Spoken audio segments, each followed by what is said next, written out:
Hi, I'm Robert Borton, CEO of Classical Conversations, the world's largest classical Christian homeschooling community. I'm launching a new podcast, Refining Rhetoric. If you like cross-politics or just listen to hear what crazy stuff they're saying today, you will enjoy Refining Rhetoric. You can find us on your favorite podcast platform. I practice the 15 tools of learning by interviewing great guests, looking at current events, and talking about cryptocurrency. Hey y'all, welcome to Cross Politic on the Fight Laugh Feast Network. Pastor Toby Chuck Knox, I'm the water boy. Christian nationalism, loyalties to... We'll get there. Wait, I was waiting for that one. Like, what are you about to say? Yeah. So what? What are you saying? What are you gonna say? For those who've downloaded the app, oh yes, you need to make sure the new app. For those who have not updated the app, you got to go in your app store and click update. Some will automatically update depending on what you do. We've had one guy who had to like delete the app and then download the app and everything, but that was just one out of it's called the thousands. Pub TV. Pub TV. Go to type in Fight Laugh Feast in your store. This America dropped on Friday. Been getting a lot of fun feedback. Sure, would be nice to watch that sometime. Yeah. I'd sure like Toby, to watch we're still that getting Toby his login sometime. That would be really nice. What's been the to watch feedback? that show that I see both of them. helping Armored Republic produce. Maddox. Yeah, it'd be really nice to as a part of the production of that. We get to our people last. One of the owners of this operation. He's still talking. To watch. Mute his mic. Mute his mic. Message. I think we get it. So the new app, I mean, the sound quality's better. The organization of it all is better, and then of course a lot of our backstage shows are going to be there. We're still kind of updating our historical library, so kind of be patient. I think we got shows back to 2022 in there or something like that. But well, I don't know how this happened, but somehow the number one thing inside the app is Doan on Kinism. All right. It's kind of perfect with what's for this show. Interesting. There we go. Interesting. Look at literally number one, and like what's popular. Okay, there we go. Today's culture shifts like sand, but New St. Andrews College is established on Christ, the immovable rock. The college is a premier institution that forges evangelical leaders who don't fear or hate the world. Guided by God's word, equipped with the genius of classical liberal arts and God-honoring wisdom, with a faculty dedicated to academic rigor and to God's kingdom, New St. Andrews College offers an education that frees people. Logic and language, hard work and joyful courage, old books, and godly professors. New St. Andrews College provides time-tested resources that can equip your student for any vocation. To find out more, visit nsa.edu. That's nsa.edu. Man, we need some of that right now. You know, with all this conversation on Christian nationalism, one thing I'm very grateful for is we're actually talking about what it should look like to have a Christian country. Yeah. Like, that's kind of fun. Are we? Yeah. I mean, I think there's a bunch of layers under this. Oh, okay. Yeah. But at least in some corners of these of Christendom, we're talking about, what would a Christian nation look like? How do we get back to a Christian nation? So that topic's good. Okay. But layered under this debate on Christian nationalism, one of the ways that you have to build a Christian nation is you have to have loyalties to your country. Yeah, loyalties to God, loyalties to your nation. You want to love. Gabe, everybody knows that's code for you're racist. You're white supremacist. No. And white. It's supposed to be white Christian nationalism. And now, I'm starting to feel like that sometimes. Sometimes debate. Now the debate kind of is going even layered under that under the umbrella of who you're loyal to. Okay, it's kind of leaking down into ethnic loyalties. You think that's where it's leaking down from? I think that's where the conversation is actually being had, because we have to define what is a nation, what defines a nation as a nation. Yeah. And so it seems like that we're using. I think that to part of the definition, you find this in Stephen Wolf's book in Christian Nationalism, that part of what Stephen was trying to get at, and is you have to be loyal to your nation. So you can't just. But you have to define that. Yeah, I think he goes on and tries to define that further. But I think what's happening is that definition of being loyal to a nation is starting to be equivocated, or the definition is including you got to be loyal to your own race. your own people, your own neighborhood, your own, so I think the conversation is getting very muddied. In this conversation, the way I view it, of course, I believe you have to be patriotic and loyal to your country. Of course, but my primary affections are defined by God's word, not by, color of skin or whatever. So I'm loyal to God first, even over my country. Right. I'm loyal to God first. I'm loyal to the church first, God's people, even over my country. Mm-hmm. And then let me ask this: are you loyal to Moscow, your city? I think your allegiances should start. Your loyalty should be, like all authority, all political authority should start local. You want your power local. Mm-hmm. I think your allegiances and loyalties should start local. So Idahoans. Moscow, and then Latah County, and then Idaho, and then my country. Mm-hmm. But my primary loyalties are still driven by God and His people, and then my family, and meaning that those family that aren't Christian members, I think I should have an affinity for my family, a loyalty to my extended family, even if they aren't Christians, right? And then I think to the kind of the politic body of this town and this country. Well, part of what's happening though is the challenge is that people are pointing out that. Even if it is, so this is one of the things that I think Stephen Wolf has pointed out in his book, and then I think in subsequent articles and tweets and things, is that just because you recognize that you have in certain senses, a closer affinity and a closer connection with a brother or a sister in China or Russia or France or South America or whatever, because you have Christ, right. which really is. That's not enough to build a society on all by itself. Yeah, but those people are that point doesn't make sense to me because those people are in China. Yeah, but what happens when they're here? Yeah. So part of the question is you've got these mass immigration going on, and people who don't speak English, have very different cultures. How do you build a country when it's built on the Tower of Babel? Right. That's right. And so I think people are pointing that out, and then they're saying, okay, so you have kind of this Tower of Babel situation. And part of what the complication in all this, of course, is we have, I think, some social engineering going on where there are people who are intentionally Biden administration either 100%. Incentivizing or being completely incompetent about immigration policy stuff. That was what you call multiculturalism?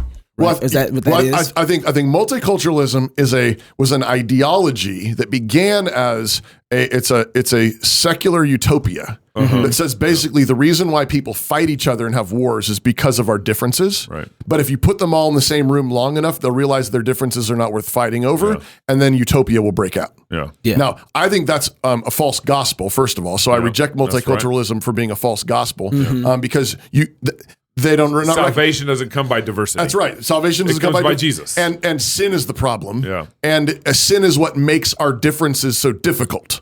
Yeah, so there's a presupposed God over what makes everybody unified. Right. Actually, the unity is the God. Like, that's a false God, right? And my second major problem with multiculturalism is that it has historically become almost immediately statist. Right. And so it's the state saying, power over, since we have to get in order to bring world peace, we have to take all these different cultures, cram them together in the same telephone booth. Right. And then if they mix together long enough, unity will break out. And is that mixed together, meaning like intermarry, everything, just all of it? But it's like because it's so mussed up, then there's no clarity. That way, they won't have anything to fight about. Right. And I think there is this humanistic side of it that says then you're going to see everybody's going to see their true humanity, and then utopia will break out. You realize that he's just like me, she's just like me. We're just all really basically the same. So then multiculturalism is another covenant under another God instead of covenant realities inside a Christian covenant to reality. Yes. Okay. It's a false gospel with a false God, with a false covenant reality, the false cosmology, with a false harmatology, with a false soteriology. I got you. Everything. Okay. And a false eschatology. Do you think that most people are understanding that when we say multiculturalism, that's what we're talking about? Well, I think so, because I'm going back to, so the latest, of course, is that when my wife told the story on the show, and she was at the University of Idaho 20 years ago, early 2001. multiculturalism was the buzzword in the elementary education program, 2001. Yeah. And that was everything. What we're pushing in the classroom is multiculturalism, but multiculturalism was always intended, I think, to include LGBTQ, IA plus, et cetera. And so it's a social engineering ideology. Right. I think that I think there's like sort of a real superficial multiculturalism that's like, you can eat Chinese food on Fridays if you like there's different cultures. Yeah. But I think Panda Express. Because I think that when I see guys like Owen Strachan, who is pushing against what he thinks is a form of multiculturalism, which is what we have at the table. Is he fighting multiculturalism? I see him fighting Kinism. But I wonder if he doesn't think of it as multiracial. And I think guys like that, I think that's what they're trying to poke. Because when they're pushing, I think that's what they're pushing at. And when they're pushing at multiculturalism? They hear multiculturalism, and they're pushing at what they think it means, which is a different group of races all come together. And they think that that's what these guys who are pushing against multiculturalism are pushing against. Does that make sense? And so then that's why his attacks all come off a little flat to everyone else. It's like nobody's even saying that. I think they are fighting multiculturalism.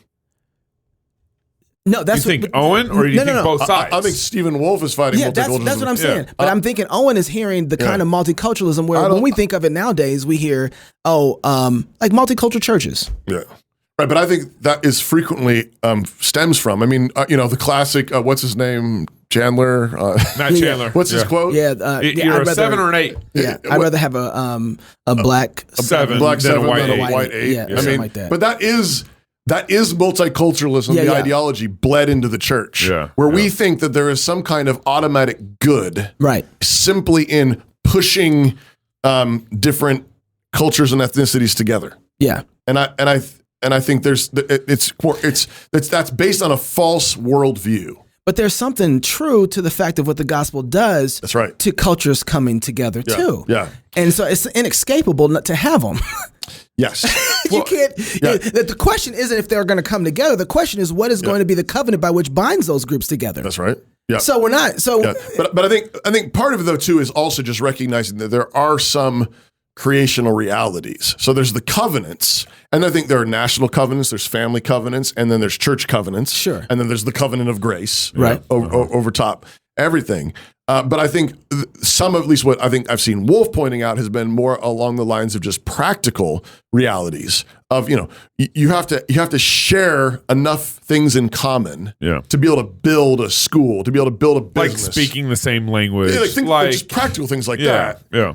And when like you having the same vision of what a government should look like in society. So okay, go ahead. You wanted to do this in a different order. You see why now. And your order was right. I just want to say for the record, Knox was right. I was wrong.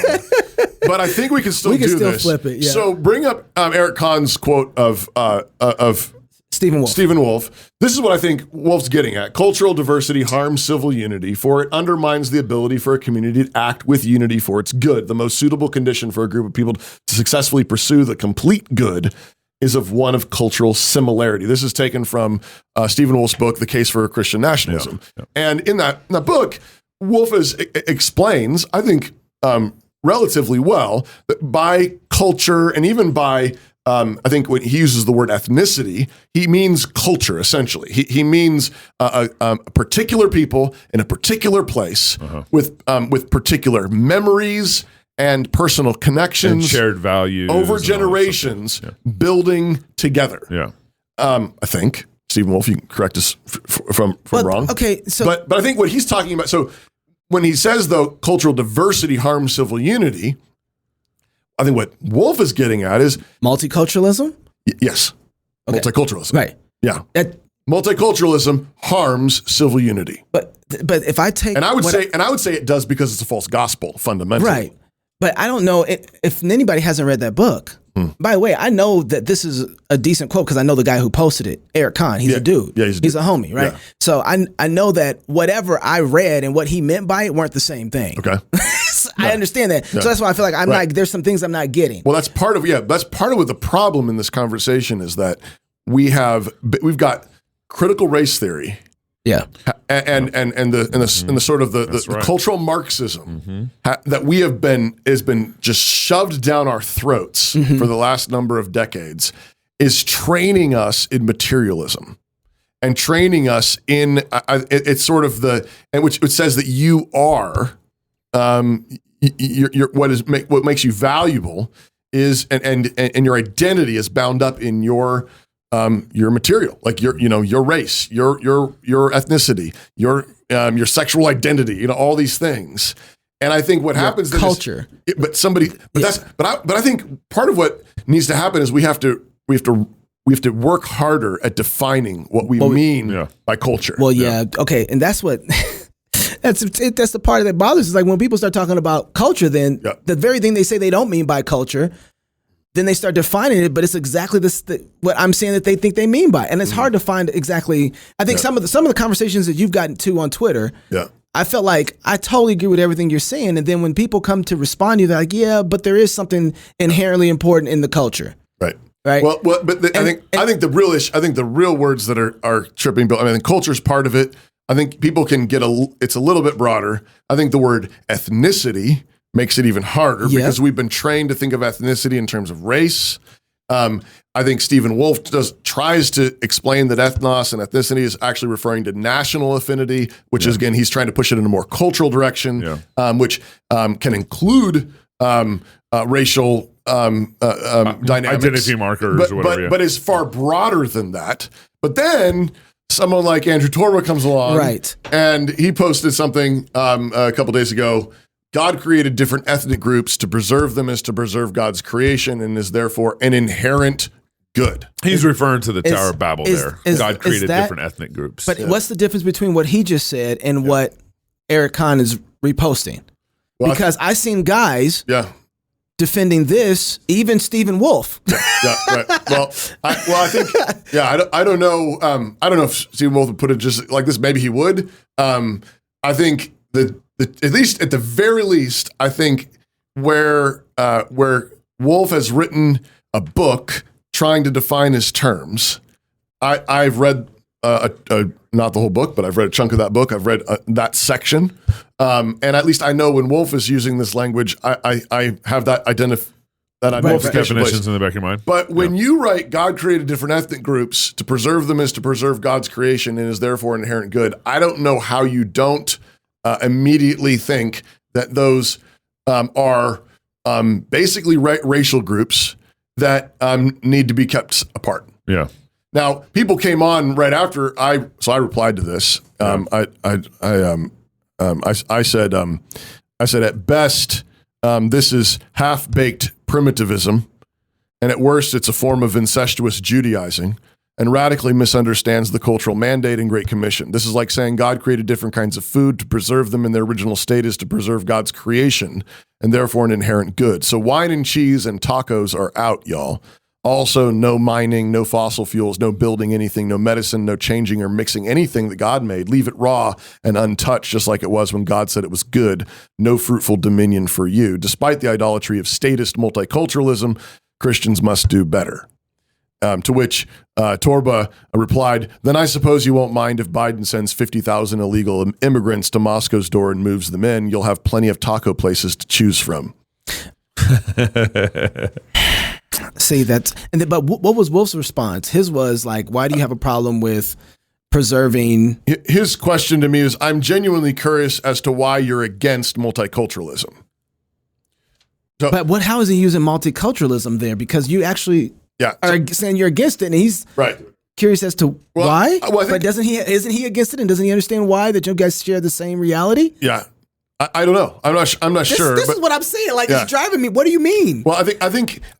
So here's my stab at it. And we'll be able to. Stephen Wolf's going to be on our I'm looking forward to at the conference. Yeah. And maybe we can get him back on even as a preview to the. We don't want to speak on behalf of him. No. No. I think what I would say is let me use Chandler as an example. That kind of sort of modern evangelical, even reduces Imago Dei easily, semi-reformed or whatever. But like, so he's someone who would say Scripture is my standard. He's someone who's he's Calvinist. This kind of thing. The glory of God is the highest good. All that kind of stuff. But I think that what has happened is frequently multiculturalism, the ideology of multiculturalism, has co-opted Great Commission-y stuff, where we say what we do is we just take the ideology and we think that if we just substitute gospel, you can do the same thing as multiculturalism is trying to do.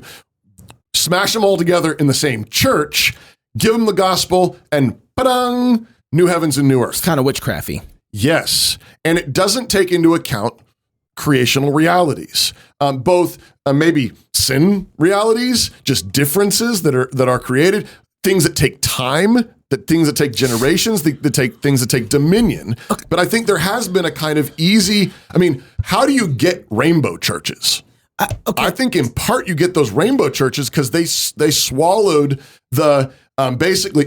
I'm going to take this in just a slightly different direction, just for the heck of it. I'm reading a book right now called "Justifying Revolution," which you got to get the guy on the show. I already sent you the title, and you haven't got him on the show yet. It was like 3 weeks ago. Okay. All right, "Justifying Revolution." It's like Grebin or something like that is his last name. I can't remember, but amazing book, and he's talking about how basically the dominant historical narrative for the last 100 years has been from the great quote unquote great evangelical historical scholars, Mark Knoll, George Marsden. Okay, these are our evangelical historians. Has been that the reason why the early Americans fought the war for independence against Great Britain is because they basically rejected their Protestant theology and they imbibed John Locke's Enlightenment revolutionary thought. Okay? And that's what Mark Knoll and George Marsden have been saying for decades. And this guy goes back and is actually looking at the early, the colonial pastors and noting that they were Orthodox, Reformed, Presbyterian, Congregationalist, Reformed Baptist, etc. And they, far from being somehow infatuated with John Locke's theory of social contract theory and sort of this Enlightenment thing, not hardly. They were steeped in John Knox and John Calvin and Samuel Rutherford and the Puritans and resistance, Christian resistance theory. I'm sorry. Oh yeah, you didn't go there? Resistance theory, and so they fought the revolution on thoroughly biblical and Protestant grounds. Yeah. Okay. But what happened? But what we've been told for the last 100 years is that they didn't really have biblical grounds for the revolution. Okay. Right. Okay.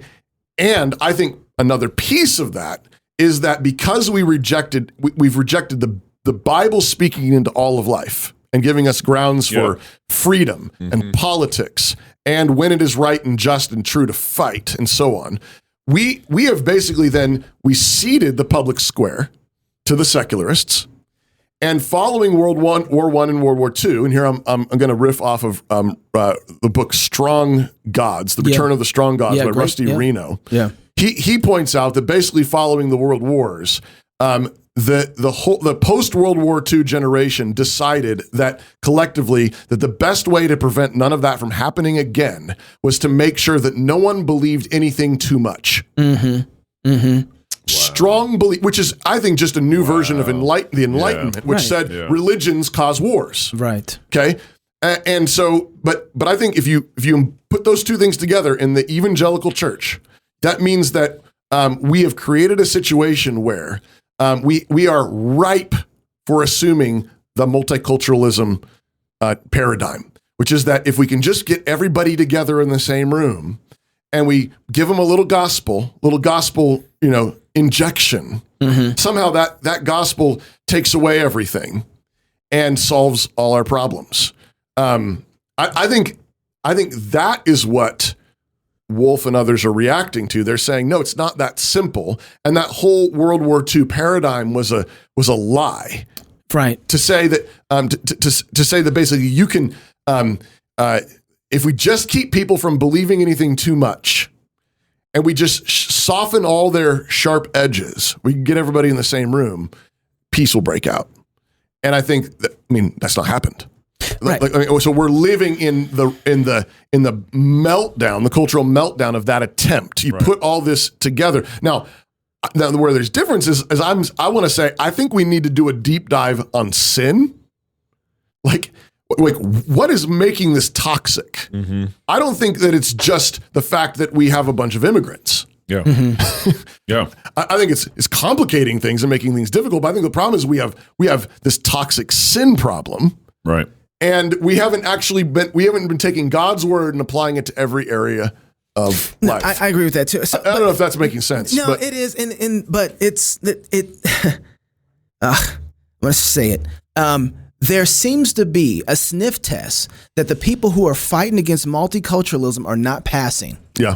Okay. Well, I think that's what was worrying me about this. I mean, so when Torba says this, I think when I said I said this at best is half-baked primitivism. Yeah. I literally meant like that. Like it's like this is maybe half the sentence. You didn't finish the sentence. Yeah, and like it's half-baked. Like finish cooking this. What's the rest of it? And we've offered. We want to have Torba on, right? Yeah. And we want to have Torba on. Okay, but this isn't a new conversation, not by any means. This conversation has been going on a long time. Matter of fact, there's a clip that Matt Walsh had that came out. People thought recently it was leaked audio from Matt Walsh. Turns out it's not leaked. And it's not leaked audio. It's been out for at least 12 years. It's his old radio show, wasn't it? Yeah, or something? absolutely. Yeah. But it's funny that it's resurfacing now because of the conversation that people are trying to have about, well, what is nationalism? What's our people? What's our group? Who gets to define that and what is it?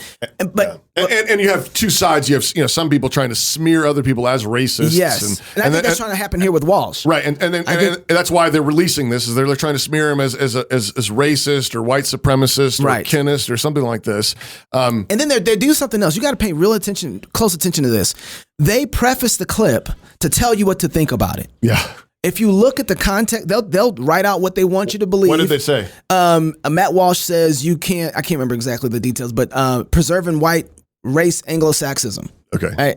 That's what Matt Walsh is trying to do. Okay. And I think Matt Walsh is really trying to preserve Western Christian America. Christian America. Right. Now, how he's defining that, I have questions about. We're going to get into it. So anyway, I want to work through this, but I want to preface it first saying Matt Walsh has been in this conversation. He's an OJ. Right. Like our producer said this, most of these guys who are into Fuentes and all that stuff like that, they weren't even born yet when he's having this conversation. Yeah, you were 10 years old. 10 years old. When Matt Walsh was having this conversation on the radio. Yeah. Well, I was thinking of the young ones. But yeah, right. Anyway, play the clip. Bringing the culture with them of course they're going to. Of course they're going to. That's what makes them Mexican.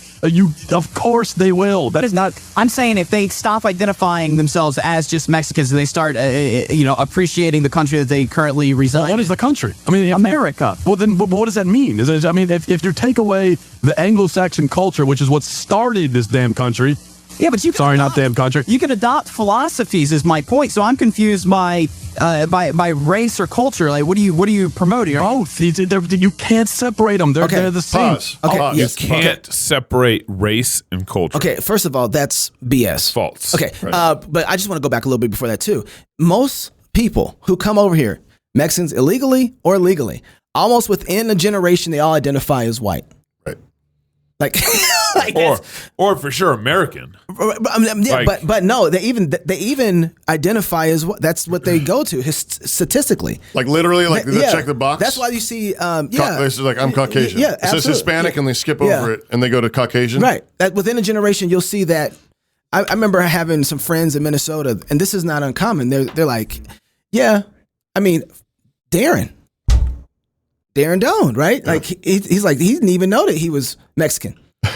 He had to find out, like, Dad, what are we? I mean, it's just within a generation. That's kind of what happens, right? So if anybody comes into America and blends right into the Caucasian, white America, Anglo-Saxon, whatever you want to call it, Mexicans do within a generation. Statistically, that's how it's been historically, right? Mm-hmm. So that's like there's a different thing going on there maybe with them than other folks, but they're looking at America and they're like, man, we're happy to be here. Right. Well, he says Anglo-Saxon culture at first. Right. But then he says that the guy asks him, is this race or culture? And he says you cannot separate them. You cannot separate these things. And that's the part that I think thank God you can. Right. I mean, because our ancestors were barbarians. Right.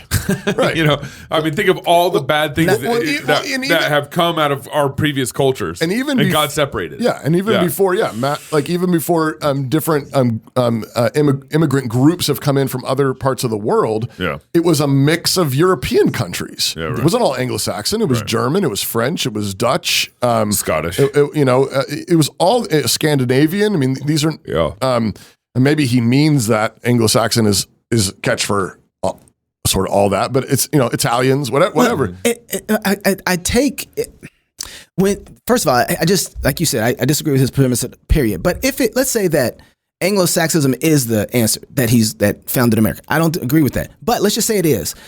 The Christianity is the founding idea, that permeates what America is, which is, it wasn't Anglo-Saxonism that we went to and said, oh, we're not living up to our Anglo-Saxonism. We need to free the slaves. Right. That's not, that is not. Anglo-Saxonism would never have freed the slaves. That's my point, right? That's why it wasn't that. Every national, ethnic group, national has to come and die at the cross first. Right. Yeah. And then whatever they're baptized in, whatever that burning scent that goes up before the Lord, and he gives you back, that's Christianity. Right. That's what we're all trying to do.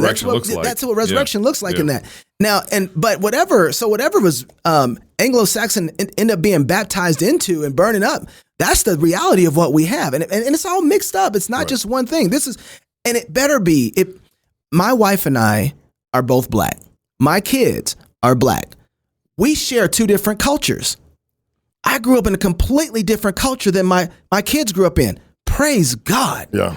Right? Like my kids are growing up in a different culture. Well, is that not black anymore? Right. How do you, if Matt Walsh, what he's saying is true, then what am I doing out here? Right. I don't understand that those two things go, that's not right at all. You're running a fool's errand or whatever. And that's something else that I want to say. Like, let's say we get an influx of Hispanics coming, Mexicans coming through here, right?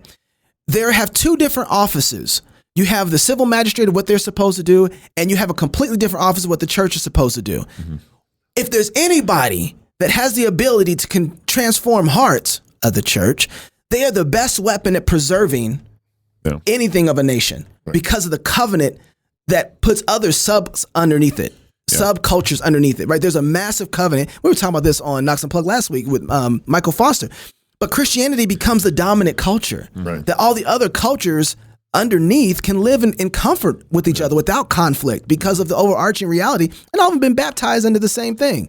So, which is Christianity. But you still have to have other shared cultural realities. Some of those can develop over time, though. I mean, language. Well, some of those can develop over time. You had that in the early church. This is what I want to get with earlier. What you were saying was like, it happens in the family. You had kids born the with no early language. church. Paul is like, you got some who are acting this way, and stop it. Yeah. Stop it. Make sure you have an interpreter.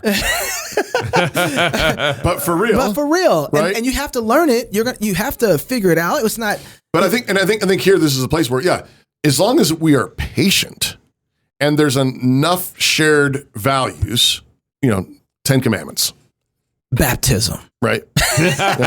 Post mill, but basic Christian values. Well, I think the part then you have patience, and the other stuff works itself out. Mm-hmm. But I do think what multiculturalism does is it is I'm going to use that what's that phrase? Immanentizing the eschaton. Yeah, you like that? That was the theology. Overrealized eschatology. But, that one, that sort of thing, that kind of thing too. Yeah. But it's like that's what multiculturalism is. Multiculturalism takes the ideology of it is sort of taking all those cultures and boiling them down, and saying we can get utopia now, and it'll end all wars. Right. And I think that's the problem where you're forcing it. I mean, that's why you get Matt Chandler saying, "Well, that's witchcraft." 7 and 8, and I mean, numbering people. First of all, just for eldership. I mean, that's just all kinds of whack. I didn't see that standard. But I think that's what it's trying to do. But if you're saying we're going to work this out over generations.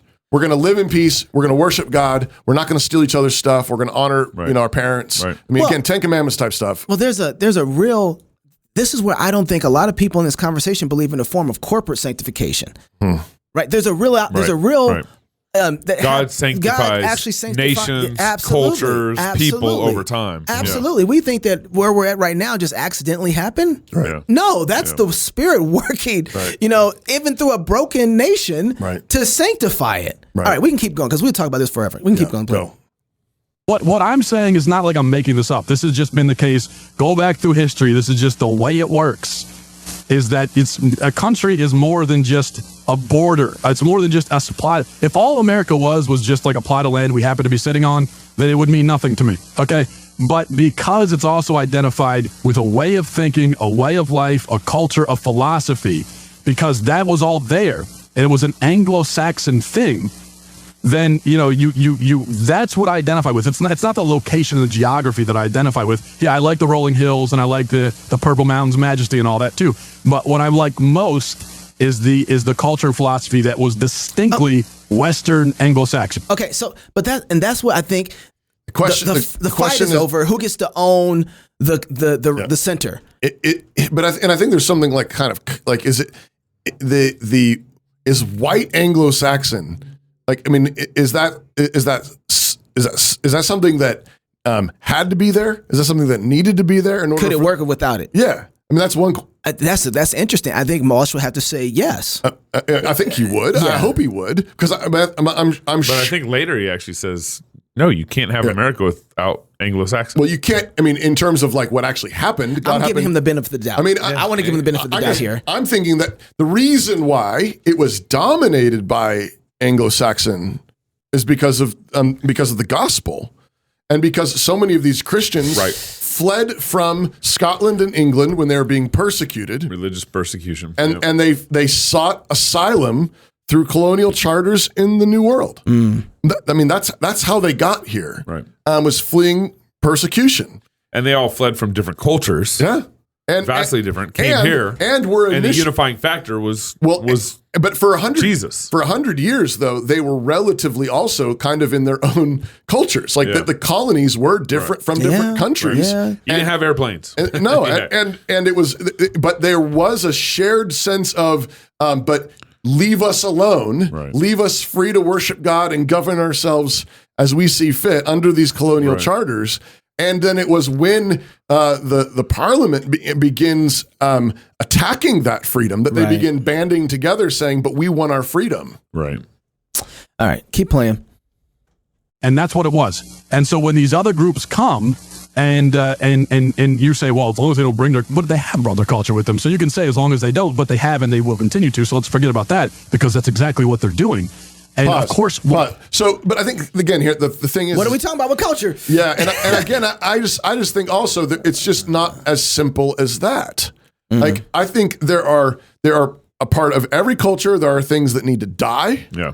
And there are things that need to be made alive again, and there are certain things that are benign or are simply created realities, but are neither moral nor immoral. Right. But it's not enough just to say they're bringing their culture with them. I mean, there's a whole bunch of stuff that was brought here that wasn't original. In a minute, he's going to talk about the natives. Like, right. I mean, I don't think tacos need to die.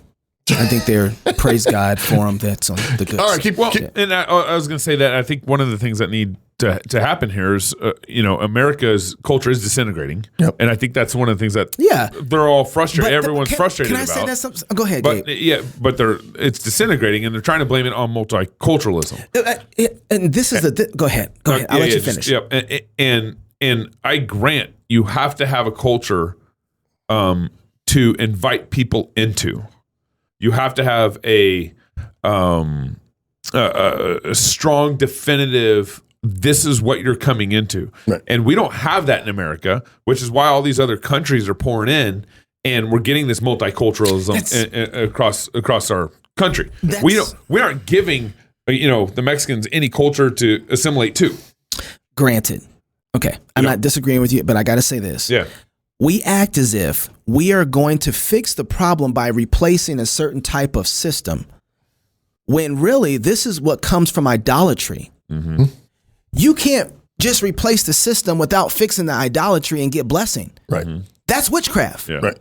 That's right. And so I hear this, Right. but no. All you want to do is just Yeah. make sure let's make a robust Anglo-Saxon culture. Right. And you're still going to get hell. Yeah. Right? Because it's not about that. But this If goes back to my original comments. When you worship idols and you have idolatry in your land, You paint your face blue and you rape and pillage. and then why wouldn't you get overrun by people who are pagans? Yeah. It's because you've yeah. decimated the land, and you're going to get kicked out in the same way. Yeah. This is what the promises were in Deuteronomy. But this is where I want I think us it's to good define culture and our loyalties rightly. Fix it all you want without Jesus, and you're in trouble. Exactly. Yeah. I don't want to define my loyalties to culture by my color of my skin. I want to define them by my loyalties to God first, Yep. to God's people second, His body, and to my local community. That's how my loyalties start. My primary affections with God and His people, not with maybe God and the color of my skin. Now I'm not jumping there, and so we got to build a culture around God and His people, around God's word, around this covenant, instead of this like broader ethnic covenant or ethnic loyalty that I'm supposed to have to my whiteness or my Anglo-Saxonness or whatever. I want my culture to be defined by who God is, who His people are, and then from there, let's build culture around that, and let's give people something to come into our country. I do think the Babel. I was thinking of Babel and idolatry. I mean, it's why did God separate the peoples? I mean, there was an original command to fill the earth, which they were disobeying. But I also think that the primary problem was that we're going to build this tower to heaven. We're going to be God. We're going to reach heaven, and God scatters them. It's interesting that right after that in Genesis, God calls Abraham, and in Hebrews it says that Abraham was looking for a city whose maker and builder was God. And so the problem actually isn't the city building. Right. The problem isn't actually unity. The problem is how are we going to get there? That's right. Right. And so, and when you do it to make a name for yourself in arrogance and idolatry, God's going to come and scatter you. And in one sense, you could say, "Hey, that's where all the nations came from. That's where all the ethnicities came from. Right. Our arrogant idolatry." Right. Now, I think there would have been naturally different cultures would have developed as we scattered over the face of the earth. But the goal was still that God was going to make Abraham the blessing of all the nations of the earth. Right. And God's goal is still to build a city that all of the nations bring their glory into. One city, but instead of us making a name for ourselves, we're actually going to be glorifying the name of Jesus. Well, and if you keep reading the story, it's like God says, "And Abraham, I will make a name for you." That's exactly right. Yeah, that's exactly right. Yeah. And there's a sense in which then all of us actually bear His name. And, Right. and we have Christ as our last name, but we are all sons of Abraham by faith. Yeah. We are all Abraham's sons. All right, just keep going. Why wouldn't they, when the original inhabitants, the original inhabitants, of course, were Native American, but forget about that for a second. Everyone else has. When the original inhabitants of at least the United States of America are dying off because we've decided we're too cool to have kids, then why wouldn't they bring their culture? Because there's a cultural void. What I'm saying is that when we die off, as we have been, we have left a cultural void. And that void will be filled with this other hodgepodge of cultures. And I'll tell you something else. When you have just a geographical location, when there's no agreement at all on what's important to you, what your values are and all that, that country cannot exist for very long. And that's where civil wars come from. That's why we fought the Civil War to begin with, was because there was a culture difference between the North and the South. Time out. And Those Anglo-Saxons? On which side? Yeah, that's what I'm trying to ask. Which one? Was both of them like that? Just trying to figure out. North and South. Yeah, because that sounds like they had all things together common, except for maybe it's their culture. Just You're maybe asking such complicated questions. And that's the one thing too. If you're he's talking, all I can think about is go read Deuteronomy. Yeah. As they're about to go into the land, they get the curses of idolatry. If they follow, they get the same curse that the other nation had. Yep. If they follow through with idolatry, you get turned over to those guys, and then you get overrun. Right. Like if we had that kind of knowledge, you're like, this ain't a race thing. This ain't about preserving nationality. This is about preserving faithfulness to the Lord. Right. And when we're not being faithful, guess what it looks like? Right. People are afraid that our traditions are going to be lost. I think there's people don't realize. I mean, too. There's how many nations has God wiped off the face of the earth?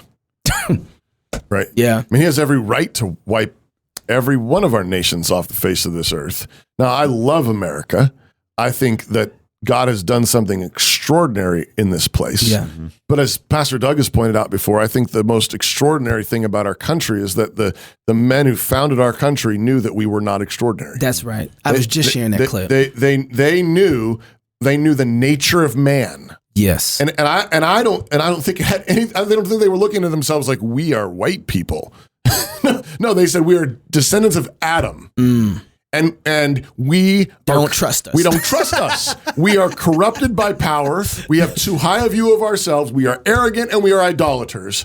And we have this tendency to screw everything good up. And so what we need to do is we need to separate a lot of these powers. We need to have checks and balances, and we need to have a free church. I mean, that's and that's what the First Amendment was all about. Was we don't want the church being ruled over by the state. Of course, we got that all backwards now and upside down, and think that means that the state is now independent of Jesus, which it's not. It's under the lordship of Jesus Christ. But the church stopped proclaiming that. The church has failed. We're the freest church, arguably, in the world. The richest church in the world. Stop believing the gospel. And we don't believe the gospel. We're not preaching the gospel. And we're not preaching all of God's word for all of life. Yeah. You want to finish this? Yeah, let's see if we can finish. I got 2 minutes. Okay. We're going to be heading that way again if we don't say, okay, this is who we are. And by the way, the people saying this is who we are need to be plentiful and strong. I agree. And potent. I just personally feel that you don't have to be an Anglo-Saxon to continue that line of thought. I just think people need to be more patriotic about the country in which they live, know more about its heritage and where it came from and how it sprang about. I mean, I married somebody that's, I don't think Maria's Anglo-Saxon, and she definitely has left her culture at the door. So, I mean, if Maria and I have 5 kids, like now I'm confused. Am I perpetuating the problem or see, you keep bringing this up and it makes me look like I'm making some racist point. I know you say that's what you're trying to do, but that's obviously not what I'm saying. Have relations and kids with whoever you fall in love with. That's great. As long as they're the same gender. I'm fine with that. All I'm saying is that as a general rule, for our culture and our identity to continue, we need to just procreate and keep that culture going. Because you say, well, come over here and have some patriotism and identify with us. Why should they identify with us when we don't identify with us? When it's not even important enough to us to procreate and continue our culture, why should they give a damn about it? They don't. I don't blame them. I mean, what exact philosophy and value? Yeah. I think he's going to go on and just keep saying that we need to have more babies, and there's a bunch of stuff here that he's got right. Yes, it is more than patriotism. That's true. What makes America great is not that people love America so much. What has made America great is that a bunch of people knew that they weren't great, and that Jesus is the answer. That Jesus is King. That Jesus is Lord. I also think that he's got a great point. We are in a death spiral. No doubt. All who hate wisdom love death, and we have an epidemic, a pandemic even of self-loathing and despair in our country. This is why people are mutilating their bodies with tattoos and piercings. This is why people are mutilating their bodies with transsexual hormones and surgeries. This is why people are murdering their babies. He's absolutely right. We've turned on ourselves. We're eating ourselves, destroying ourselves.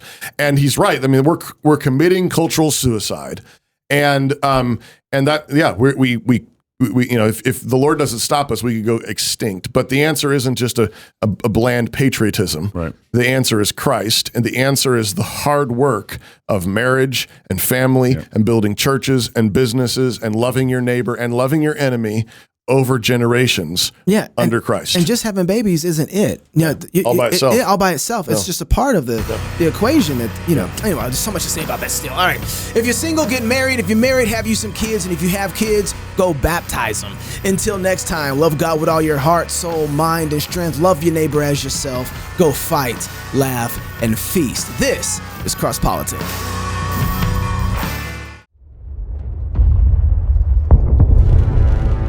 It is the duty of the free man to resist tyranny at every turn. Every man will either watch his freedom stripped away or take action to protect what he loves. Introducing the A3, the newest revolutionary body armor from Armored Republic. The A3 is the new standard for lightweight multi-hit body armor. A3 plates are incredibly light at 4.6 pounds. The patented design captures fragmentation while remaining multi-hit capable. The A3 will stop up to M80 ball, yet comes in at only 0.7 inches thick. The A3 is the thinnest NIJ .06 compliant or certified composite standalone plate that includes the drop test. The A3 is the first of its kind, patent pending, that combines an alloy strike face with polyethylene backing, revolutionizing body armor technology by providing strength and durability while remaining sleek and maneuverable. The A3 is the new standard in lightweight body armor. The fight against tyranny just got stronger.